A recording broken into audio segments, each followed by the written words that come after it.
কিসে রিজিক বাড়ে, কি করলে রিজিকে ভরপুর বারাকা হয়, রিজিকের চাবিকা ঠিক কোথায়, কোন পথে চললে রিজিকে ভরপুর বারাকা হবে, আমার জীবনে বরকত নেমে আসবে রিজিকে, এটা জানতে মনে যাচ্ছে না আমাদের? হ্যাঁ, কষ্ট হচ্ছে আপনাদের? কষ্ট হচ্ছে? তাহলে কি করলে রিজিকে ভরপুর বারাকা হয়, কি করলে আমার জীবনে ভরপুর বারাকা নেমে আসে, এই পয়েন্টটাতে আমরা একটু আলোকপাত করি। যেসব কাজ করলে আমাদের জীবনে রিজিকে আসমানি বারাকা নেমে আসবে, আমাদের রিজিকে আসমানি বারাকা নেমে আসুক, আমরা চাই কি চাই না? সবাই আমরা চাই নিশ্চয়ই। যে কাজ করলে রিজিকে আসমানি বারাকা আসে, এর এক নম্বর হচ্ছে তাকওয়াল্লাহ, আল্লাহর ভয়। আল্লাহ তাআলা বলছেন, ওয়া মাইয়াত্তাকিল্লাহ ইয়াজআল লাহু মাখরাজা ওয়া ইয়ারযুকহু মিন হাইসু লা ইয়াহতাসিব। যে আল্লাহকে ভয় করে, যে আল্লাহ সচেতন, আল্লাহ তাকে মাখরাজ, মাখরাজ মানে কি জানেন? ওই যে এক্সিট লেখা না এদিকে, এই এক্সিটকে আরবিতে বলে মাখরাজ, মানে কোথাও আটকাবেন না, বের হওয়ার রাস্তা আছে, কোথাও আটকাবেন না, বের হওয়ার রাস্তা আল্লাহ তাআলা অ্যারেঞ্জ করে দিবেন। You will have the way out from crisis. ক্রাইসিসে পড়লে, সংকট মোমেন্টে আল্লাহ তাআলা ওখান থেকে এক্সিটের ব্যবস্থা আপনাকে করে দিবেন। ওয়া ইয়ারযুকহু মিন হাইসু লা ইয়াহতাসিব, এমন জায়গা থেকে আল্লাহ তাআলা রিজিকের ব্যবস্থা করবেন যে সে কল্পনাও করে নাই।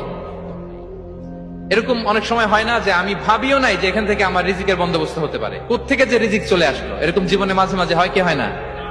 ব্যবস্থা করেন কে? যারা আল্লাহ তাআলাকে ভয় করে, যারা আল্লাহ সচেতন, তাদেরকে আল্লাহ তাআলা স্পেশাল রিজিক দিয়ে ধন্য করেন। তাকওয়াল্লাহ। পুরো কোরআনের মূল শিক্ষা কি,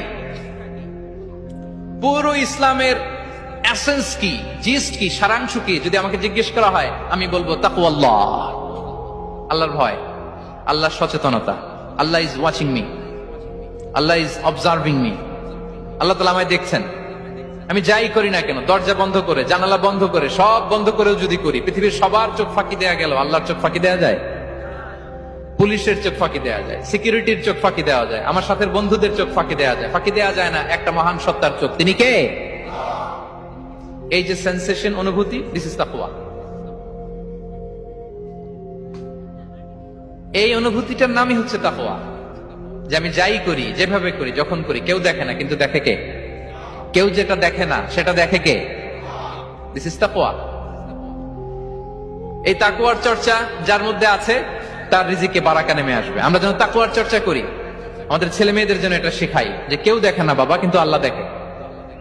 ছোটবেলা থেকে যদি আমাদের সোনামণিদের ব্রেইনে এই তাকওয়াল্লাহ নামের এই সফটওয়্যারটা ইনস্টল করে দেই, আর কোনোদিন সে বিপদগামী হবে না, পথচ্যুত হবে না।